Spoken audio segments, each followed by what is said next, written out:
మలాకీ గ్రంథం 3వ అధ్యాయం 18 నుంచి 4వ అధ్యాయం 3వ వచనం వరకు ఇలా ఉంది.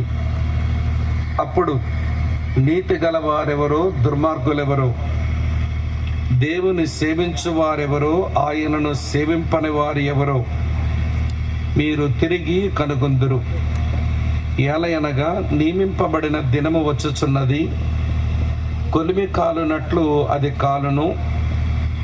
గర్విష్ఠులందరూ దుర్మార్గులందరూ కొయ్య కాలు వలె ఉందురు.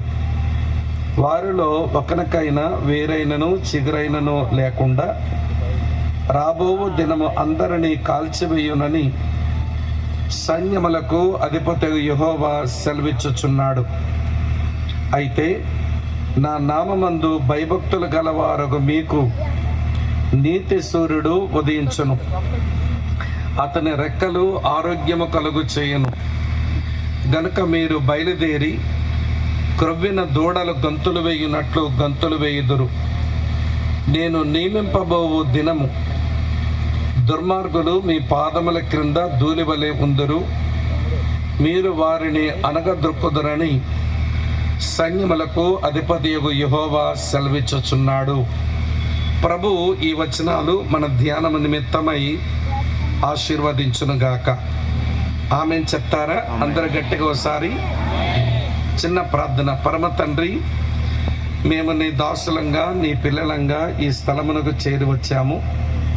ఈ 2 దినములు రక్షణ రాకడ సభలను మీరు మాకిచ్చారు. గతించిన రాత్రి మీ సన్నిధి మాకు అనుగ్రహించి ప్రభా, మీరు మాతో మాట్లాడుతూ వచ్చిన నీ ప్రేమ కొరకు కృతజ్ఞతలు.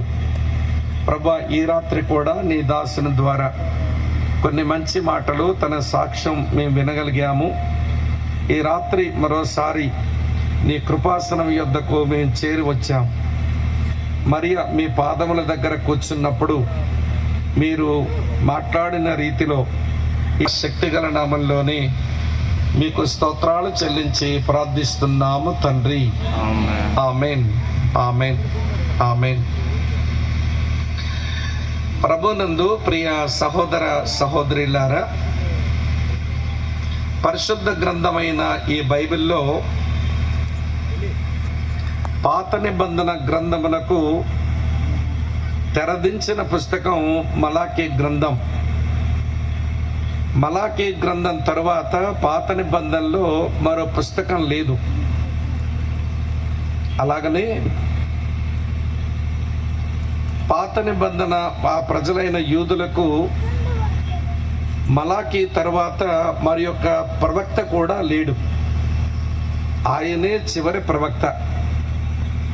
మలాకీ గ్రంథం చివరి పుస్తకం, మలాకీ ప్రవక్త చివరి ప్రవక్త. దైవజనుడు ప్రవక్త అయిన మలాకీ ద్వారా ఇవ్వబడిన ప్రసంగాలు చివరి ప్రసంగాలు. ఈ రాత్రి మన ధ్యానం కొరకు చదువుకున్న ఆ 4 వచనాలు దైవజనుడు చెప్పిన చివరి ప్రసంగం అన్నమాట. ఈ ప్రసంగం తర్వాత, ఈ ప్రవక్త తర్వాత, ఈ పుస్తకం తర్వాత ఒక 400 సంవత్సరాలకు దేవుని ప్రజలకు ఒక ప్రవక్త లేడు, ఒక పుస్తకము లేదు, ఒక ప్రసంగము లేదు. దేవుడు తన మాట తన ప్రజలకు ఇవ్వకుండా ఆయన మౌనం పాటిస్తున్నాడా అని అనిపించింది. నిజమే, 400 సంవత్సరాలకు దేవుని మాట దేవుని సేవకుల ద్వారా దేవుని ప్రజల వరకు రాలేదన్నమాట. దేవుడు మౌనవ్రతం బూనినట్టుగా కనబడుతుంది. అయితే దేవుడు సంబంధాల ప్రియుడు.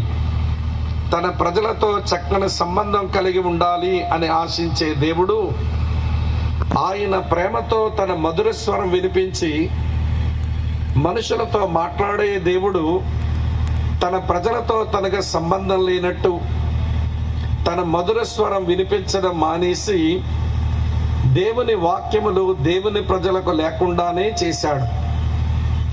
119:30 వచనములో ఉంటుంది, దేవుని వాక్యములు వెల్లడగుటతోడనే వెలుగు కలుగును అని. దేవుని వాక్యములు లేకపోతే మనుషుల జీవితంలో మిగిలేది చీకటే.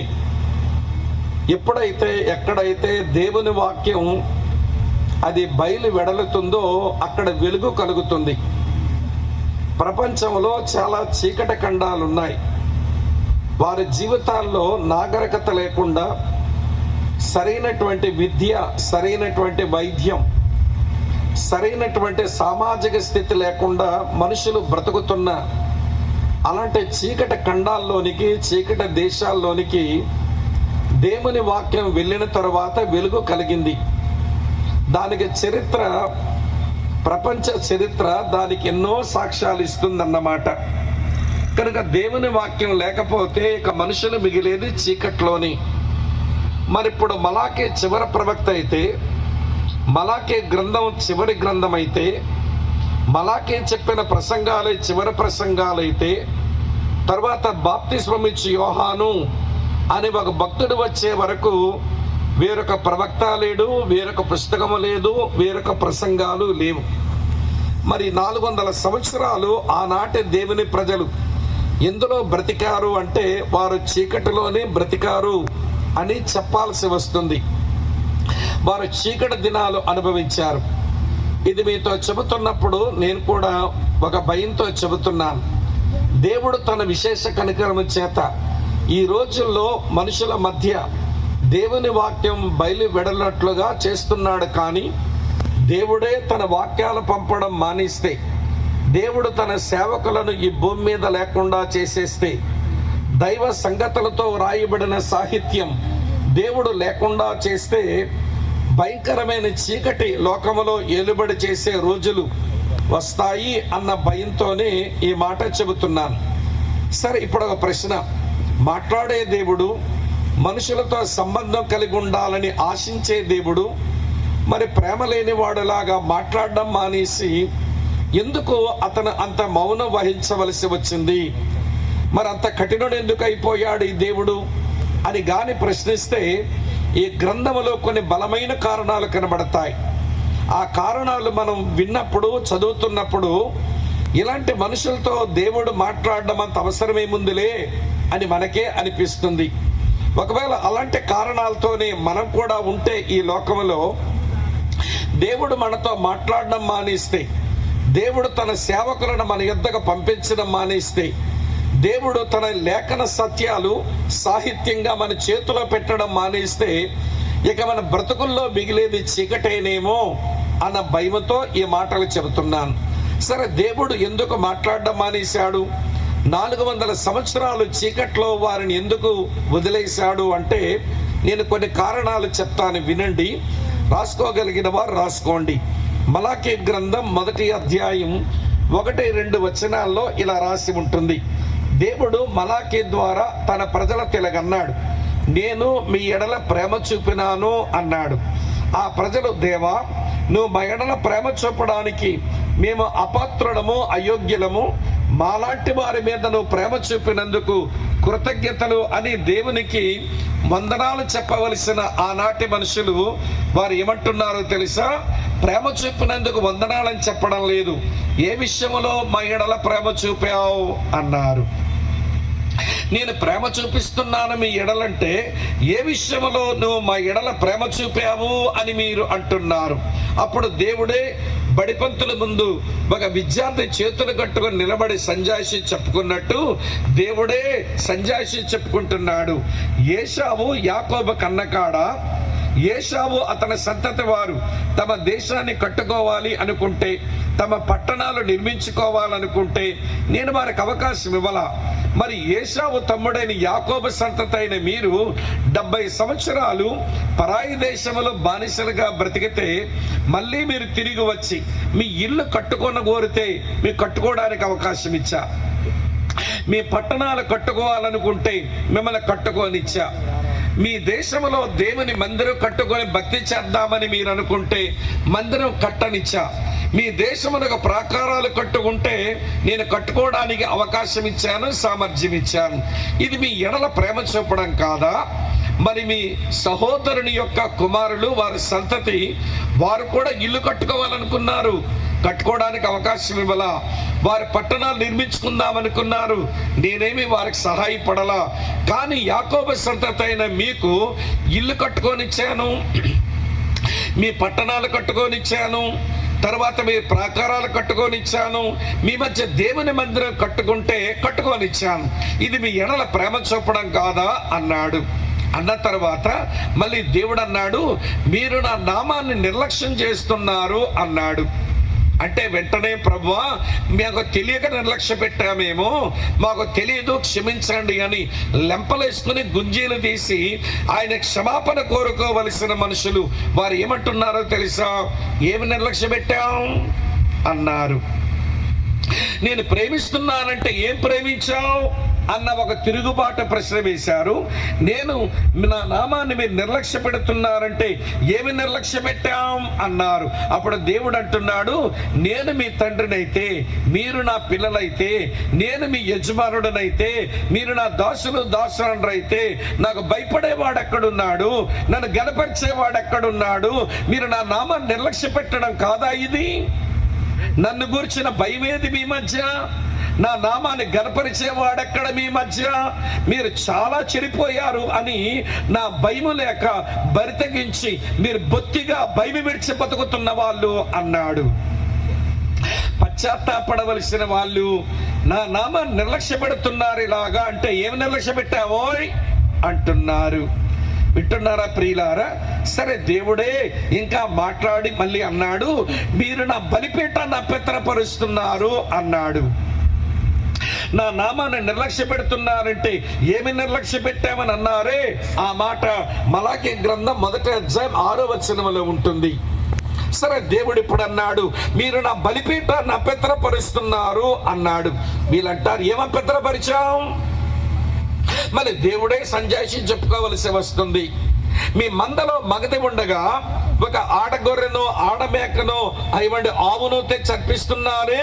మీ మందలో మగది ఉండగా ఆడదాన్ని అర్పిస్తున్నారు. ఎందుకని? మీ మందలో ఆరోగ్యకరమైనవి ఉంటే జబ్బు పట్టిన వాటిని, కుంటివి గుడ్డివి అర్పిస్తున్నారే. మీకంటూ సొంత మంద ఉంటుండగా ఎవడదో దొంగిలించి నా బలిపీఠం మీద అర్పిస్తున్నారు. ఎందుకు? ఇది నా బలను అపవిత్రపరచడం కాదా అన్నాడు. అంటే పశ్చాత్తాపడి క్షమాపణ అడగవలసిన ఈ మనుషులు ఏమంటున్నారో తెలుసా? ఏం చేసి అపవిత్రపరిచాం? చేసిందంతా చేస్తున్నారు, అడిగితేమో తిరగబడుతున్నారు. ఆనాటి యూదుల వైఖరి ఎట్లా ఉందో ఈనాటి ప్రజల వైఖరి అలాగే ఉంది. ఒరే, దేవుడు ప్రేమిస్తున్నాడు రా మిమ్మల్ని అంటే ఏం ప్రేమించినాడు? దేవుని నామాన్ని నిర్లక్ష్య పెడుతున్నారు మీరంటే ఏమి నిర్లక్ష్య పెట్టాం? మీరు దేవుని బలిపీఠాన్ని అపవిత్రపరుస్తున్నారంటే ఏం అపవిత్రపరుస్తున్నాం అని అంటున్నారే. ఇది ఎలాంటి వైఖరి అంటే, శ్రీకాకుళం భాషలో చెప్పాలంటే ఇది రాలుగాయుతనం. బొర్ర తిరుగుడు ఎక్కువయ్యి రాలుగాయ మనుషులు అయిపోయారు. ఆనాడు వాళ్ళెంతో, ఈనాడు చాలా మంది మనుషులు అట్లనే ఉన్నారు. ప్రేమించే దేవునికి ఏం ప్రేమించినామంటారు? ఆయన నామాన్ని నిర్లక్ష్య పెడుతూ ఏమి నిర్లక్ష్య పెట్టామంటారు? ఆయన బల్లను అపవిత్రపరుస్తూ ఏం అపవిత్రపరిచామంటారు? అయినా దేవుడే ప్రేమ గలవాడు, ఆయనే తగ్గంటున్నాడు. సరే, జరిగిందేదో జరిగింది కానీ మీ మాటలతో నన్ను భలే ఆయాసపడుతున్నారర్రా అన్నాడు. క్షమించు నాయనా, మా మాటలు నిన్ను ఆయాసపడుతున్నాయా అని పశ్చాత్తాపడ్డం మానేసి ఈ రాలుగా ఈ బుర్ర తిరుగుడు మనుషులు ఏమంటున్నారో చూడండి. మలాకి గ్రంథం 2వ అధ్యాయం 17వ వచనంలో, మీ మాటల చేత మీరు యెహోవాను ఆయాస పెట్టచ్చు, దేని చేత ఆయన ఆయాస పెడుతున్నాము అని అంటున్నారు. మీరే చెప్పండి, ఇలాంటి మనుషులతో మళ్ళీ మాట్లాడడం దేవునికి అవసరమా? ఇలాంటి మనుషుల మధ్యకు దేవుడు తన సేవకులను పంపించడం అంత అవసరమా? ఇలాంటి మనుషుల మధ్యలోనికి దేవుడు పుస్తకమో గ్రంథమో రాయించి పంపించడం అవసరం అనిపిస్తుందా?